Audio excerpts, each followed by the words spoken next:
Om Swastiastu, pemirsa Bali TV, kembali saya Nyoman Winata, redaktur pelaksana harian Bali Post, yang menjumpai Anda tentu saja dalam Bali Post Talk terkait dengan pilkada ini. Kita akan bicarakan dengan bagaimanakah kriteria pemimpin Bali atau bagaimana konsep kepemimpinan dalam Hindu, dalam budaya Bali sebenarnya. Kita akan wawancarai Bapak Dr. Igusti Ketut Widana.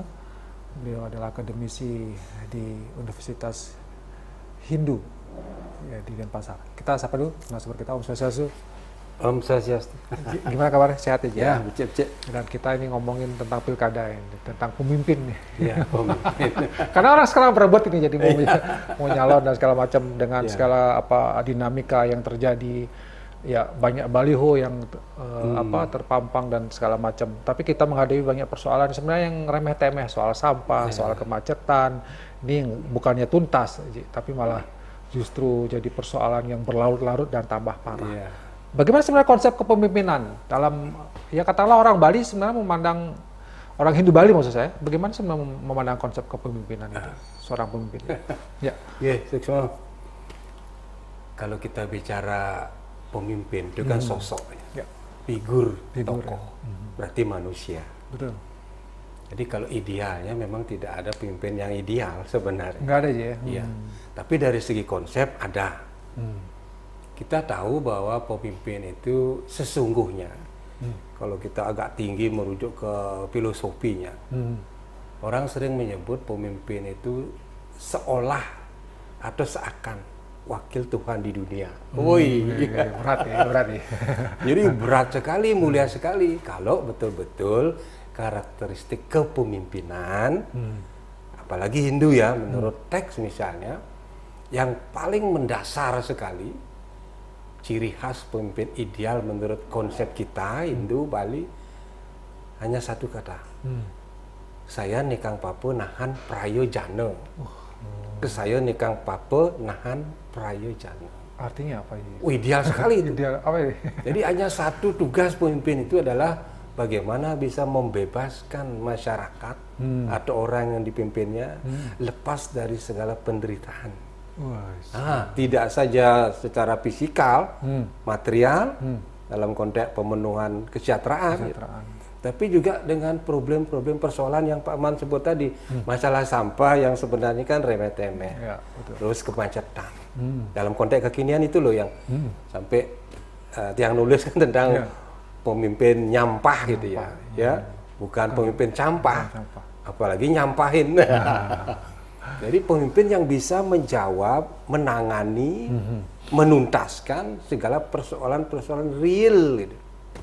Ya. Tidak pemimpin itu jadi pemimpi saja. Bermimpi untuk mengemban amanat sebagai pejabat misalnya untuk menuntaskan atau mengentaskan yang hasilnya kan bisa ngentasin saja ya, dientasin saja. Jadi konsep pemimpinan kita itu sebenarnya ideal sekali, tetapi kembali kepada pernyataan yang tadi bahwa pemimpin itu manusia. Dan manusia itu tidak ada yang sempurna. Tetapi tetap kita harus merujuk ketika ada momen-momen pesta demokrasi kayak pilkada yang akan datang. Disitulah kesempatan kita untuk menarasikan atau mengajukan literasi. Bagaimana pemimpin ideal itu dalam konteks kekinian dengan merujuk pada konsep saya nikang papo nahan prayana. Kalau itu saja sudah selesai, maka pemimpin itu akan dicintai oleh rakyat. Ya, itu. Tapi jadi ini sebenarnya sederhana gitu ya katakan. Dalam teks sudah disebutkan seperti itu, tapi sampai sekarang kita belum menemukan kan? Iya, betul. Dan orang mungkin kalau Aji melihatnya gimana? Balihonya ada di mana-mana, akan mengatakan begini, begitu, apalagi nanti di masa kampanye.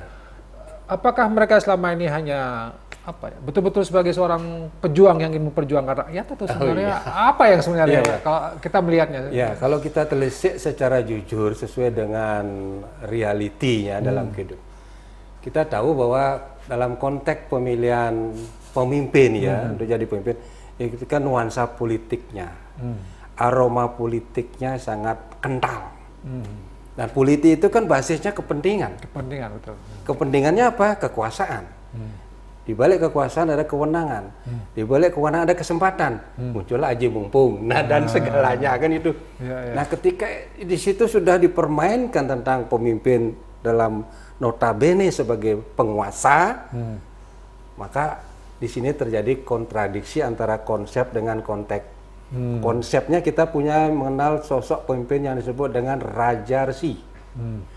Pemimpin yang betul-betul dalam kebijakannya, operasional kebijakannya terinspirasi oleh ajaran-ajaran suci para resi.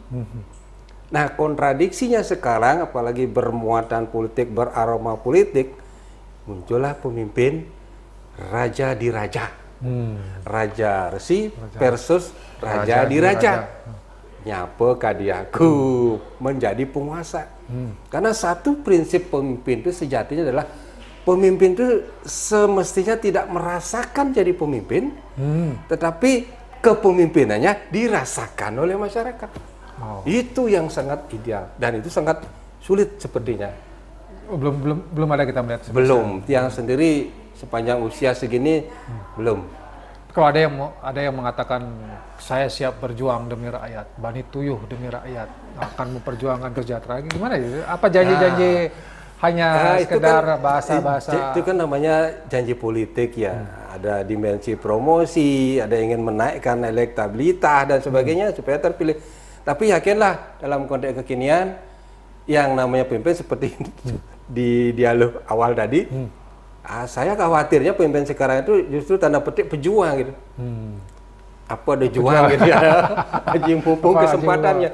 Pejuang ulung, sing bangan di ulung, kejang dijuang gitu. Itu yang kita khawatirkan. Sehingga arena semacam pilkada itu, selaku akademisi tentu menyarankan jangan sampai menjadi pil pahit. Pilkada itu jangan sampai jadi pil pahit.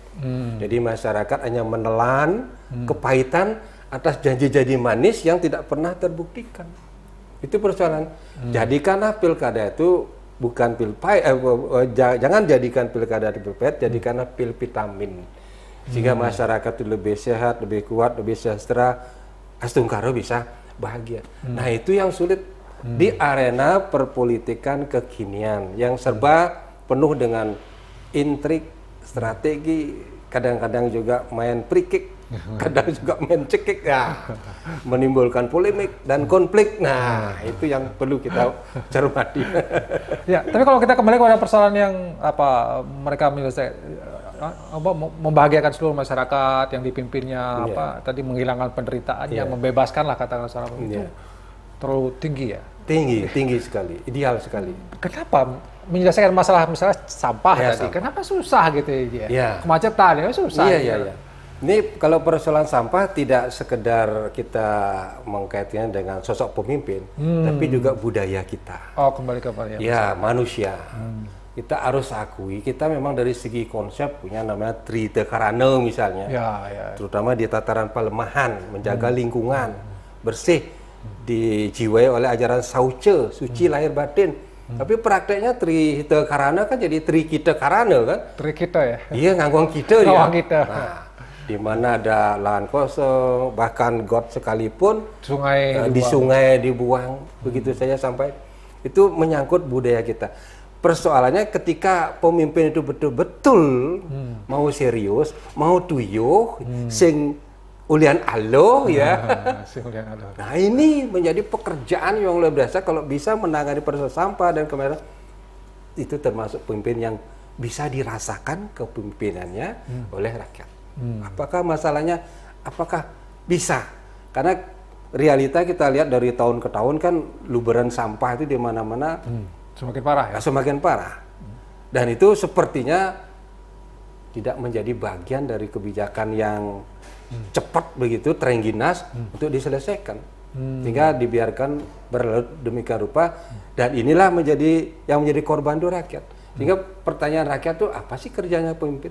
Hanya ngurus sampah aja tidak bisa kan? Nah, itu persoalannya, Pak. Tapi kalau tadi Haji mengatakan bahwa memang ini tidak hanya persoalan pemimpin tapi juga masyarakat.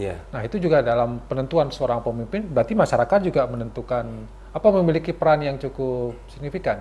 Cuma persoalannya kan kadang sistem politik sekarang ini yang Iya. katakanlah demokrasinya seperti ini, harus ada parpol dan Iya, segala iya, macam. iya, Jadi jalur. masyarakat nggak punya pilihan. Terus gimana kita jadi masyarakat ini? Nah ini nih, kanalisasi pilihan rakyat itu kan lewat jalur parpol Ya. lewat politik. Disitulah kendalanya masyarakat seperti tidak ada pilihan untuk mencari figur yang sejatinya di luar politik memiliki Ada kemampuan. konsen di bidang itu. Cuma kanalisasinya tidak ada. Sehingga yang tetap maju dan kemudian terpilih ya orang-orang yang memang bertarung di arena politik. Dan kita sudah tahu pasti ujung-ujungnya itu kepentingan, kekuasaan, kepentingan. Dan ketika kepentingan masyarakat untuk sekedar meminta supaya persoalan sampah selesai, saya kira periode ke-1, ke-2 sekalipun tidak akan pernah selesai-selesai ketika sudah menduduki jabatan sebagai pemimpin itu. Nah, itu persoalan Pak Man. Jadi susah ya kalau dengan sistem politik yang kekinian ini, Iya. masyarakat ya seolah-olah dihadapkan pada pilihan yang terbatas. Ya, gitu ya. pilihan terbatas. Nah, bagaimana dengan banyak mereka yang bertarung dalam arena perebutan kekuasaan ini menggunakan kekuatan-kekuatan misalnya uang, kemudian bansos. Nah, gimana masyarakat menyikapi ini? Agak susah juga aja ya. Iya, agak susah. Nah, katakanlah ambil satu contoh, misalnya ada pemimpin di satu daerah ya karena PAD-nya tinggi kan, dengan membuat program Angelus Buana Ya, itu. dengan cara angeles dana aja, dana itu dilepas dalam bentuk bansos. Saya khawatirnya nanti ketika PAD-nya misalnya turun drastis karena situasi tertentu, saya khawatirnya justru berubah jadi angelus dada nanti. Ya? Tapi itu berpolitik yang tidak korban. sehat sebenarnya. Ya? Memilih pemimpin yang tidak sehat itu Ya, sebenarnya. kalau sudah ada latar belakang iming-iming sesuatu yang bersifat finansial, material itu sudah bukan karakteristik pemimpin yang ideal.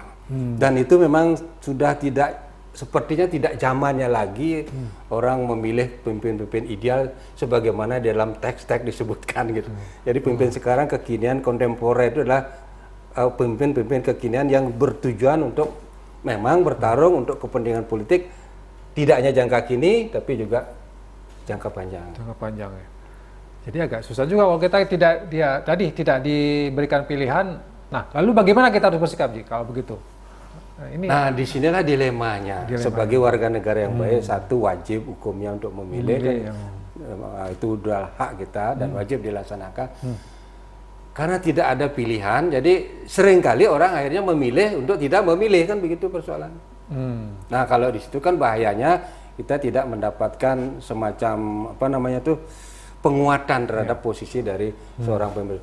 Oleh sebab itu bagi kita sepanjang masih ada pilihan yang memungkinkan untuk menurut pandang kita memiliki visi misi yang akan peduli terhadap persoalan-persoalan real, seperti sampah, kesehatan, kecenderungan pemilih seharusnya ke arah sana. Tidak hanya semata-mata sebagai figur politik.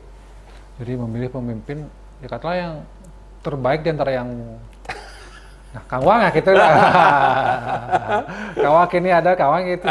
Tapi setelah mungkin yang penting juga menurut Aji, apakah setelah terpilih juga masyarakat perlu melakukan proses bagaimana mengawal juga dan segala macam terhadap pemimpin yang terpilih nanti? Ya, memang apa yang disebut kata mengawal atau kemudian mengevaluasi atau kemudian apa istilahnya tanda petik ya, kan ada proses penurunan misalkan itu semuanya masuk ke dalam ranah politik. Jadi kita seperti tidak akan bisa mengambil peran apapun untuk mengevaluasi atau kemudian mengganti misalnya. Karena itu proses politik semua.